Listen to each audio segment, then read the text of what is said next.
오늘도 다음 교회 함께 하신 여러분들을 환영하고 사랑하고 축복합니다. 우리 옆 사람에게 인사합시다. 반갑습니다. 환영합니다. 사랑합니다. 네.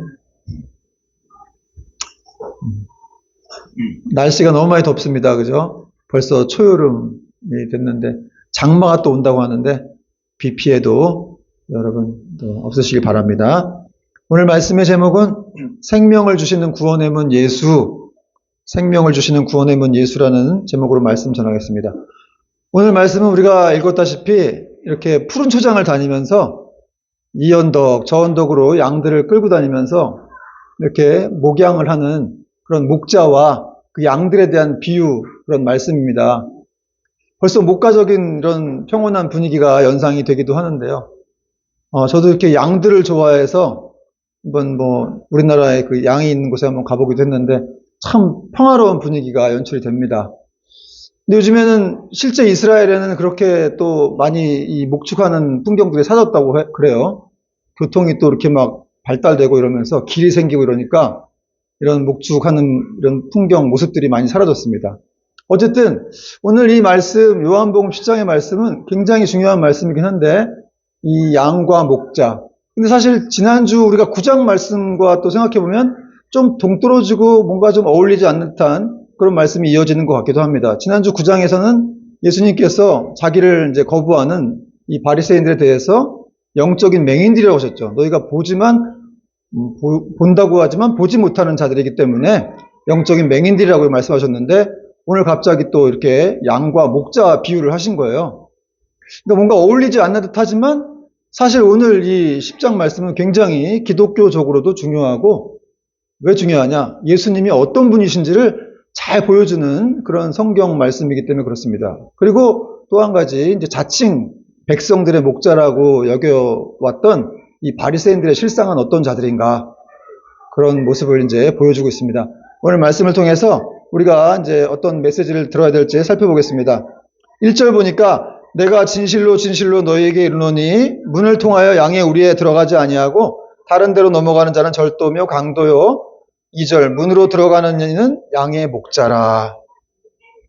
여러분 예수님은 늘 중요한 사실을 말씀하실 때 진실로 진실로 내가 너희에게 이르노니 이런 말씀하셨어요. 진실로 진실로 진실로 그러하다는 거죠. 아멘 아멘.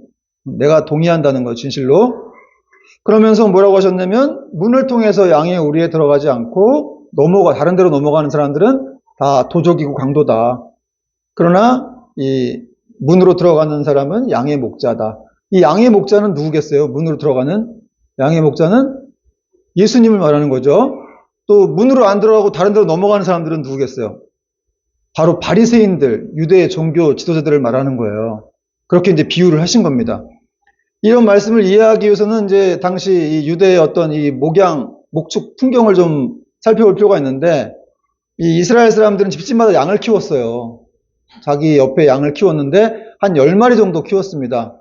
그런데 집안 형편이 넉넉하면은 이렇게 좀 양도 우리가 있고 이렇게 키울 수가 있는데 넉넉하지 못한 사람들이 많다 보니까 대체적으로 다 이제 목자들끼리 돈을 십시일반 모아가지고 양 우리를 공동으로 만들어서 양들을 이렇게 관리하게 했다는 거죠. 그리고 이제 거기에 문 앞에 문지기를 또 이렇게 둬가지고 이 문지기는 이제 목자들이 돌아가면서 쓰기도 했고 돈을 주고 사기도 하고 그랬습니다. 그 문지기를 문에 세워서 밤새도록 양들을 누가 훔쳐가나 안 훔쳐가나 이게 지킨 거죠. 그러니까 여러분 이 목자 문지기들은 사실은 얼마나 힘들었을까 싶어요. 밤새도록 거길 중동의 밤이 또 춥잖아요. 굉장히. 잘못하면 이게 죽을 수도 있는 그런 추위까지 되는데 밤새도록 그렇게 양들을 지켰다는 거죠. 그런데 그럼에도 불구하고 그렇게 양들을 누가 넘어와가지고 문이 아니라 다른 데로 넘어와서 양들을 훔쳐갔다는 거예요. 지금 그런 애들이 있는데 그런 사람들, 그 도적과 강도들이 바로 바리새인들이다. 이렇게 예수님이 비유로 말씀하신 거예요. 여러분 지난주도 우리가 살펴봤지만 이 바리새인들, 유대 종교 지도자들이 맹인되었던 자를 내쫓았습니다. 주님을 옹호했다라는 이유만으로 맹인되었던 자를 내쫓았습니다. 그들이 신앙과 어떤 이런 목자로서 양의 생명을 보호하고 또 양들을 위해서 수고를 했어야 했음에도 불구하고 오히려 양들을 막 이렇게 위협하고 빼앗고 폭력을 쓰는 그런 강도고 절도였다는 것이죠. 그러나 우리 반면에 예수님은 어떤 분이셨습니까? 문으로 정당하게 들어가서 양들을 만나는 그런 분이시라는 거예요. 바로 예수님께서 이렇게 항상 하나님의 뜻대로 그 정로를 걸으신 분이다. 다른 데로 넘어가지 않습니다. 예수님은 그냥 문으로, 열린 문으로 들어가서 거길 지키고 계시거나 들어가서 양들을 만나시는, 그렇게 만나주시는 분이다라는 것을 오늘 말씀하는 거예요. 항상 이렇게 주님은 정로를 걸으셨다는 거예요. 하나님이 뜻하신 정로. 비록 그 길이 희생의 문이고 또 고난의 문이라 할지라도 그 문으로만 들어가서 걸어가신 거예요.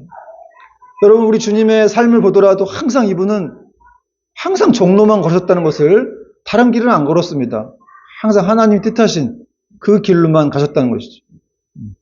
삶에서도 그러셨다는 거예요.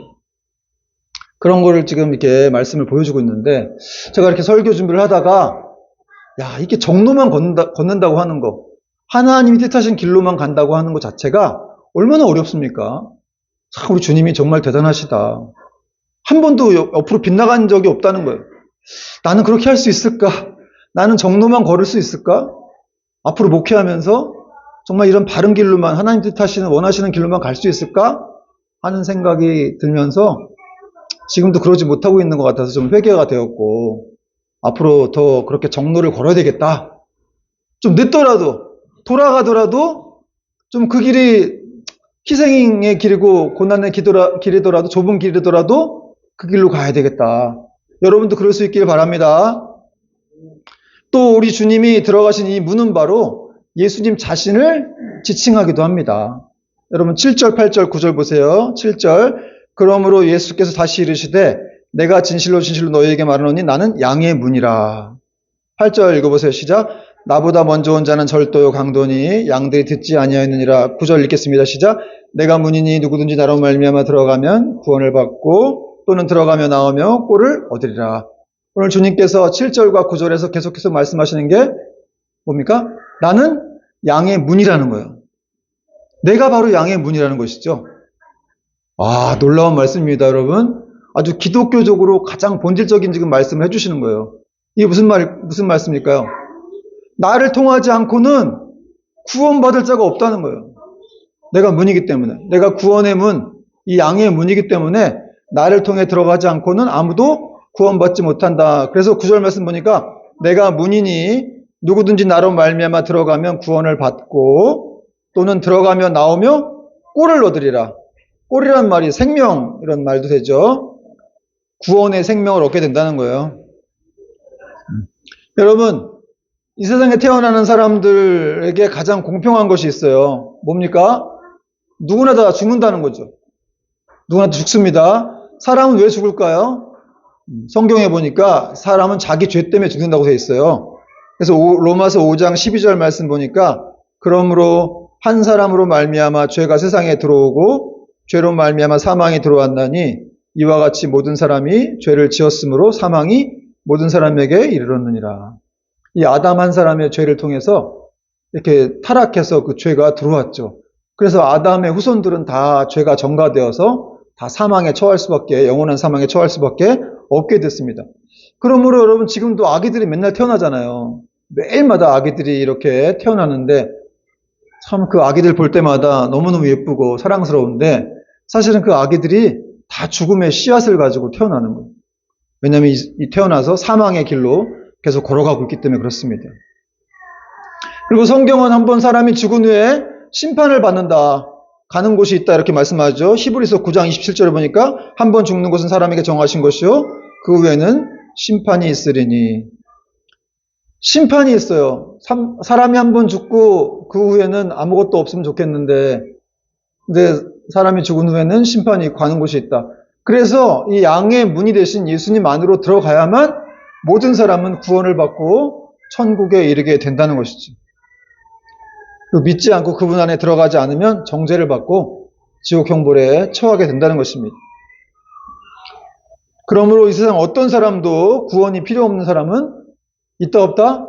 없다는 거예요. 어떤 사람도 여러분 아무리 잘난 사람도 높은 사람도 뭐 부자인 사람도 가난한 사람도 나이가 많은 사람도 착한 사람도 다 구원이 필요합니다.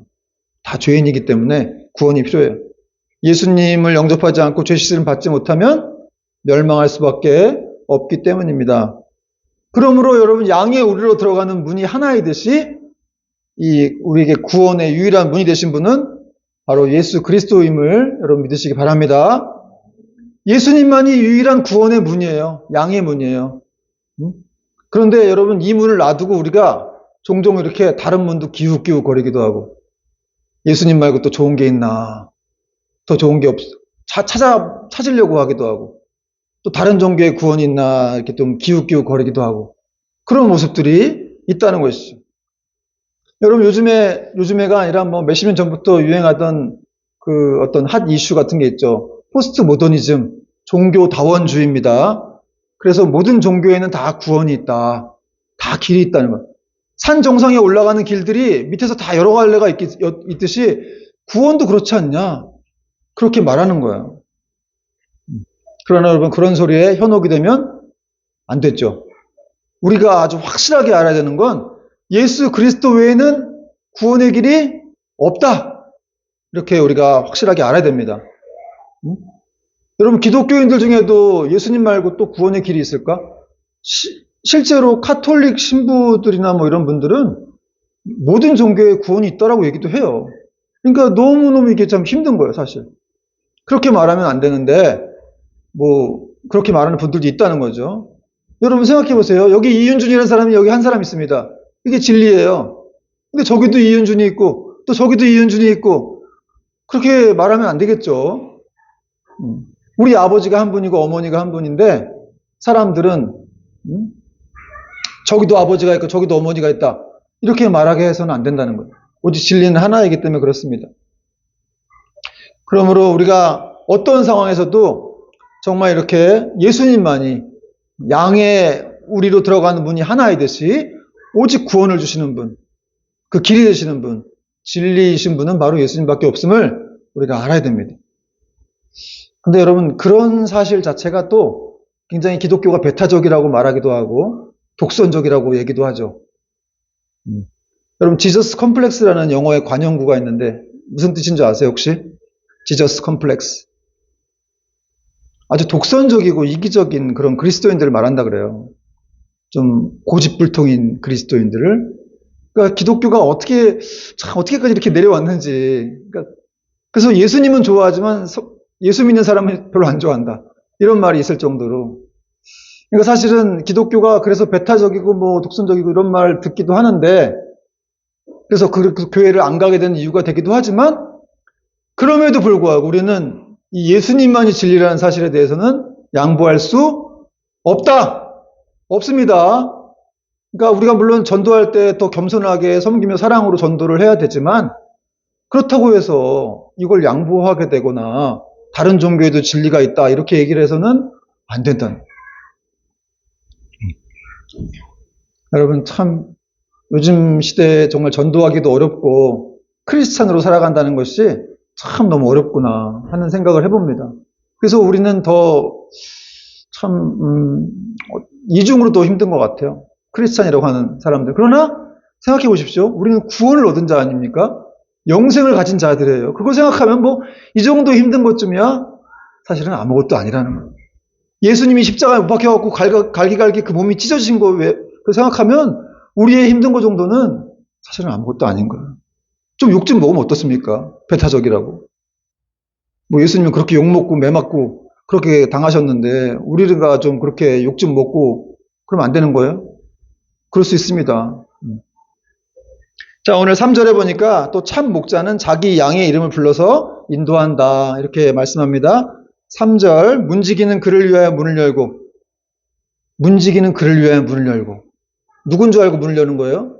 참 목자니까 문을 여는 거예요. 도둑이면 문 안 엽니다. 양은 그의 음성을 듣나니 그가 자기 양의 이름을 각각 불러 인도하여 내느니라. 여러분, 이 이스라엘 집집마다 양들이 있었다고 했죠? 그래서 10마리씩 키웠는데 전문적으로 목축하는 이런 사람들은 한 300마리, 400마리를 양을 목축을 했어요. 근데 참 그 사람들이 놀라운 건 그 양의 300마리의 이름을 다 이렇게 지어가지고 그 양들의 이름을 기억하고 있다는 거예요. 그래서 들어가서 양들을 불러내서 끌어낸다는 거죠. 뭐 순돌아, 전박아, 얼루가, 겨울아, 이글아, 이글 죄송해요. 이렇게 뭐 부르겠죠. 그래가지고 나오면은 걔네들을 보면서 얼굴 생김새나 그런 상태를 보면서 어디 아픈가, 무슨 뭐 문제가 있나 이걸 본다는 거예요. 아니 양이 다 똑같이 생겼는 것 같은데 그게 양이 300마리, 400마리를 다 이렇게 일일이 이름 붙여가지고 그걸 안다는 거예요.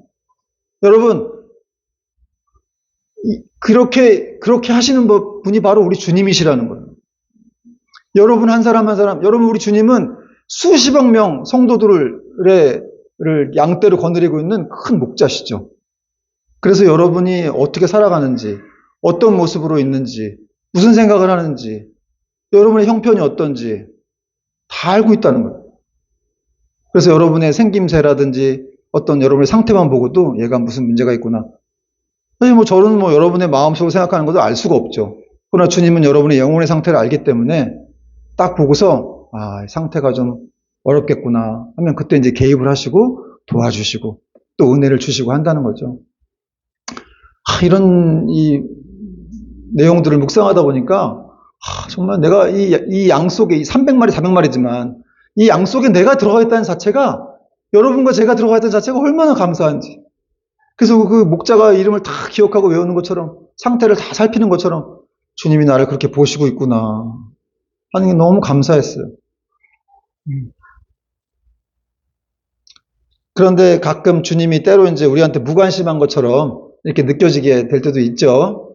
기도를 했는데 응답도 안 되거나 그런 경우도 있는데 그렇지만 여러분이 양의 목자를 생각하시면서 우리보다 더 우리를 잘 아시는 분, 더 적절한 방법으로 보호하시고 또 우리에게 필요한 것들을 다 채우시는, 공급해 주시는 분이 바로 우리 참 목자이신 예수님이심을 우리가 믿어야 됩니다.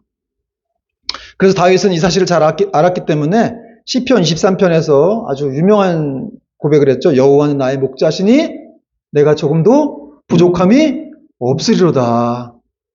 여러분에게 목자가 예수님이세요. 그분이 전능하시다는 걸 생각하면 우리는 부족함이 없는 거예요. 자꾸 내 한계에서, 내 수준에서 그분을 판단하니까 내가 안 되는 거 그분도 안 되겠지 이렇게 생각하는 거지. 왜 그분이 왜 안 돼? 전능하신 분인데. 우리를 만드시고 세상을 말씀 하나로 창조하신 분이고 지금도 말씀 하나로 여러분을 유지하고 있고 세상을 유지하고 계신 분인데 또 4절 말씀 보니까 내가 사망의 음침한 골짜기로 다닐지라도 해를 두려워하지 않을 것은 주께서 나와 함께 하심이라. 주의 지팡이와 막대기가 나를 안위하시나이다. 설사 우리가 사망의 음침한 골짜기를 지나가고 있다 할지라도 주님이 항상 해를 입지 않도록 함께 하신다는 거예요. 그 신실한 사랑으로 우리를 보호하신다. 우리는 신실하지 않지만 주님은 신실하십니다. 그게 우리가 계속 주님을 믿을 수 있는 그 이유가 되는 거예요. 또 4절 말씀 보니까 주님은 양들을 인도하기 위해서 내모시고 앞서가는 분이다. 이런 표현을 썼어요. 4절 읽어봅시다. 시작. 자기 양을 다 내놓은 후에 앞서가면 양들이 그의 음성을 아는 고로 따라오되 5절 타인의 음성은 알지 못하는 고로 타인을 따르지 아니하고 도리어 도망하느니라. 목자가 아침만 되면 이제 우리에 가서 그 양들을 이름에 불러가지고 다 이렇게 내어놓습니다. 앞으로. 그리고 목자가 앞을 먼저 간다는 거예요. 앞으로 앞서간다는 거예요. 그러면 양들은 그 목자의 음성을 알기 때문에 따라간다는 거죠. 참 신기한 건 300마리, 400마리가 자기 목자를 안다는 거예요. 목자들마다 다 음성이 다르고 개성이 있을 텐데 그걸 구별해서 용케도 자기 목자의 음성을 듣고 따라간다는 거예요, 양이. 그런 비유를 쓰고 있습니다. 그런데 그 양들 중에서 이제 때로는 안 나오고 버티고 있는 애들도 있겠죠. 그런 양들이 삐딱한 양들이 있어요. 저 같은 양들이 있습니다. 안 나온 애들. 그럼 주님이 이제 이 목자가 이제 막대기 탁탁 치는 거예요. 그럼 이제 내어 모읍니다. 앞으로 나가라고 막 조금 강하게 할 때도 있어요. 근데 그럼 왜 그렇게 하는 거예요? 잘 먹이려고, 푸른 초장으로 인도하려고 이렇게 막대기로 쳐가지고 이렇게 좀 앞으로 모는 거예요. 안 나오면. 거기 있으면 굶어 죽잖아요. 여러분, 우리 주님께서 가끔 우리를 막 내모실 때처럼 느껴질 때가 있어요. 강하게 막 매몰차게 나가! 이렇게 하고 뭐 해갖고 내모시는 것처럼 느껴질 때가 있는데 우리를 죽이려고 멸망시키려고 내쫓으려고 바리새인들처럼 그렇게 하시는 게 아니라 우리를 푸른 초장으로 인도하시기 위함임을 여러분 믿으시기 바랍니다. 그래서 사실은 이렇게 이 목자와 양들과의 관계 속에서 이 양들은 그냥 그 음성만 듣고 따라가는 거예요. 목자 음성만 듣고. 그러면 안전한 거죠. 목자는 결코 양을 놓치지 않습니다. 100마리 양이 300마리가 있더라도 한 마리만 없어지면 집에 안 가요. 밤을 새가지고 이 양을 찾아가지고 결국 같이 찾으면 너 어깨에 매가지고 기뻐하면서 내려간다는 그런 성경의 비유가 있지 않습니까?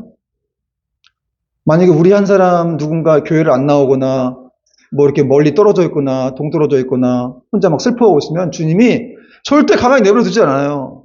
여러분 찾을 때까지 또 찾고 또 찾고 그런 비유가 성경에 많죠. 드라크마 비유도 그렇고 양의 비유도 그렇고 여러분 찾을 때까지 또 찾고 찾아서 데리고 오는 거예요. 그리고 정죄하지 않습니다. 같이 기뻐하죠. 마을 사람들이 막 잔치가 일어나는 거예요. 지금 그런 비유를 주님께서 말씀하고 있는 겁니다. 그러므로 여러분 이런 주님을 우리가 안 따라가야 되겠어요? 따라가야 되겠죠. 오늘 양들이 주님의 음성을 듣고 따라갔던 것처럼 다른 목자가 부르면 못 쫓아가요. 안 따라가요. 참 신기해요. 여러분 양들은 방향 감각도 없고 눈도 안 보이고 성질도 되게 못됐습니다. 우리하고 똑같아요. 그런데 이런 양들이 자기 주인의 음성만을 듣고 따라간다는 거예요. 참 신기하죠. 다른 목자가 부르면 안 따라가고 오히려 도망을 갑니다. 진짜 양들은 그렇다는 거예요.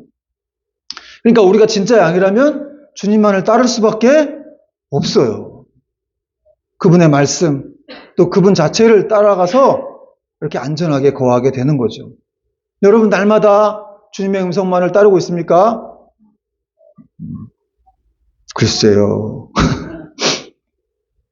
어쨌든 뭐 매일 잘 따르지 못하고 있다고 하더라도 어쨌든 뭐 주일에 이 자리에 와서 앉아 있고 그러니까 사실은 주님의 양은 맞아요. 그분의 음성을 따르고 있는 것도 맞는데 더 주님은 자기를 더 따르게 원하시는 거죠. 왜냐하면 그렇게 해야 우리가 더 안전한 길로 갈 수가 있고 또 하늘의 음성을 듣고 그런 온전한 성도가 될 수 있기 때문에 그렇습니다.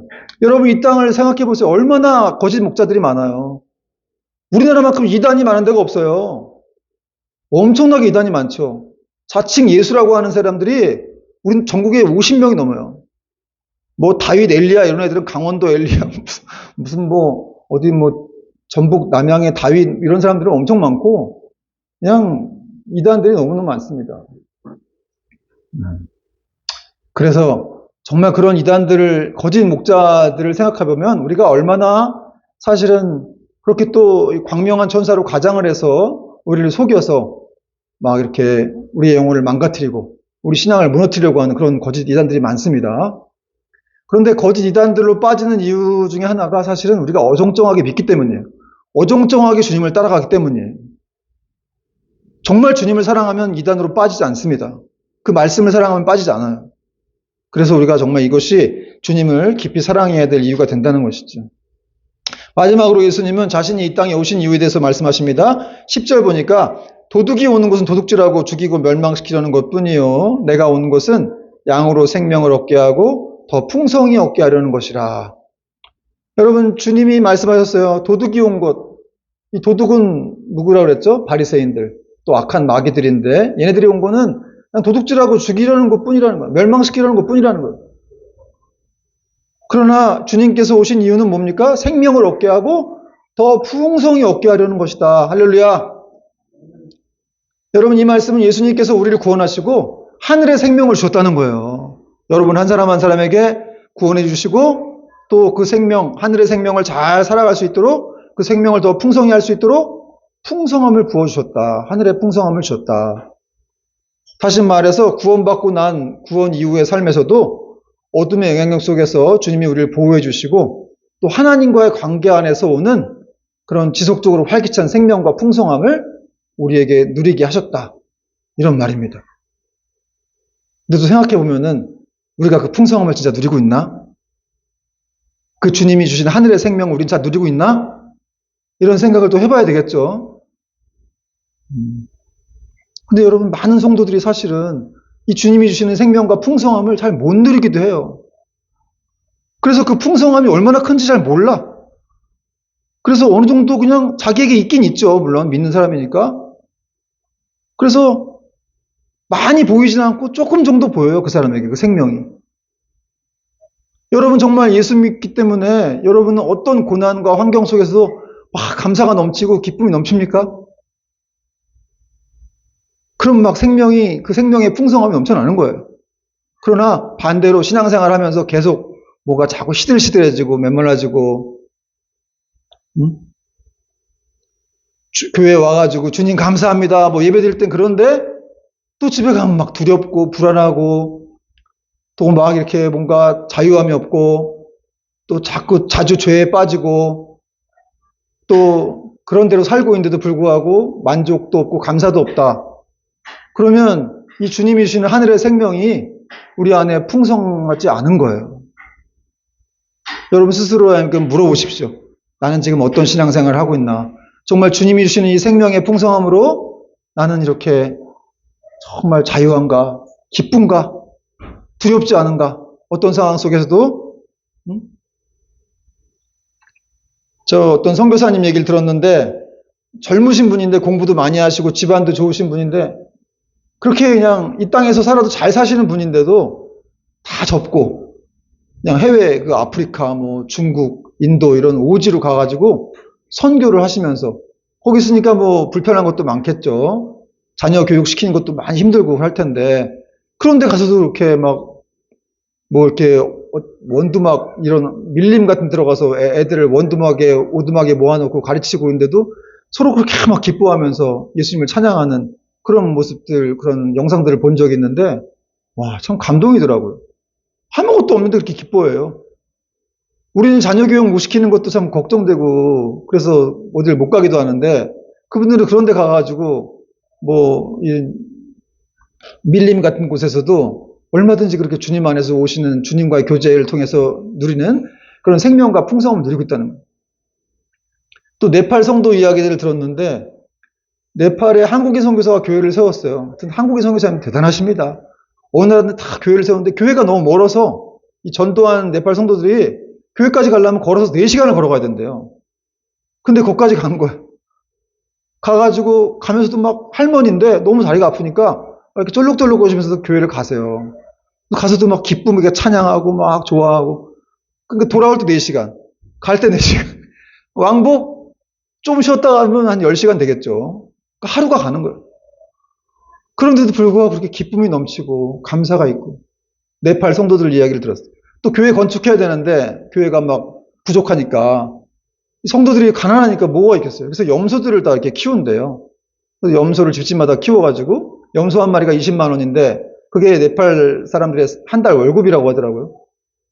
그 정도를 이제 팔아가지고 그걸 또 교회에 이렇게 내고 그래서 교회가 없는 저 교회를 또 세우고 그래서 너무 감사하다 자기가 하나님께 쓰임받아서 감사하다 이렇게 말하는 또 이런 얘기를 들었는데 정말 도대체 아무것도 없는데 그 네팔에 있는 교회들에 여러분 우리처럼 에어컨이 있겠어요.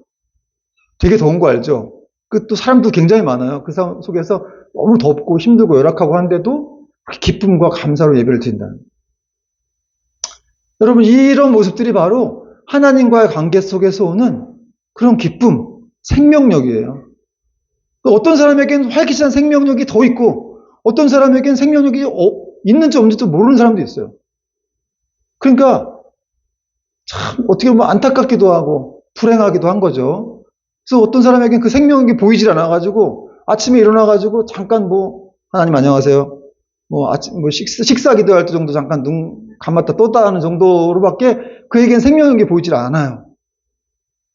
그러나 진짜 생명력은 그래서는 안 된다는 것이죠. 여러분 오늘 주님께서 말씀하셨어요. 우리가 양의 문이신 구원의 문이신 예수님 안으로 들어가고 나가며 꼴을 얻으면 그 생명의 풍성함을 맛볼 수 있을 것이다. 결국은 예수님 안으로 들어가야 돼요. 양의 문이신 예수님 안으로 들어가야 그 풍성함을 경험하게 되고 그 생명을 맛볼 수가 있습니다. 그럼 그 안으로 들어갈 수 있으려면 어떻게 해야 됩니까? 말씀. 하나님 말씀 안으로 우리가 들어가고 기도 안으로 들어가서 그분과 교제함을 속에서 그분 주시는 그 공급하시는 그 생명의 능력, 풍성함, 그것을 가지고 우리는 더 이 땅에서도 아무것도 없어도 정말 너무 가난하고 힘들어도 주님이 주시는 그 은혜로 풍성한 삶을 활기찬 생명력이 갖게 되는 그런 성도들이 될 수 있다는 것이죠. 여러분, 저와 여러분이 이러한 모습이 있기를 바랍니다. 정말 뭐 이런 얘기, 이런 설교 듣고 낙심할 것이 아니라 그렇구나. 내가 더 생명이 필요하구나. 풍성함이 필요하겠구나. 더 주님, 이 모든 것이 다 주님께 있구나. 그것을 여러분 우리가 믿어야 되고 또 그 주님은 그걸 주시기 위해 이 땅에 오셨다는 거예요. 그래서 나를 구원하신 거예요. 그 풍성함을 주시기 위해서. 여러분 정말 주의 말씀 안에 거하면서 예수님 바라보면서 이 풍성함에 거하여서 계속해서 또 승리하며 걸어가는 저와 여러분 될 수 있기를 주님의 이름으로 축원드립니다. 찬양하겠습니다.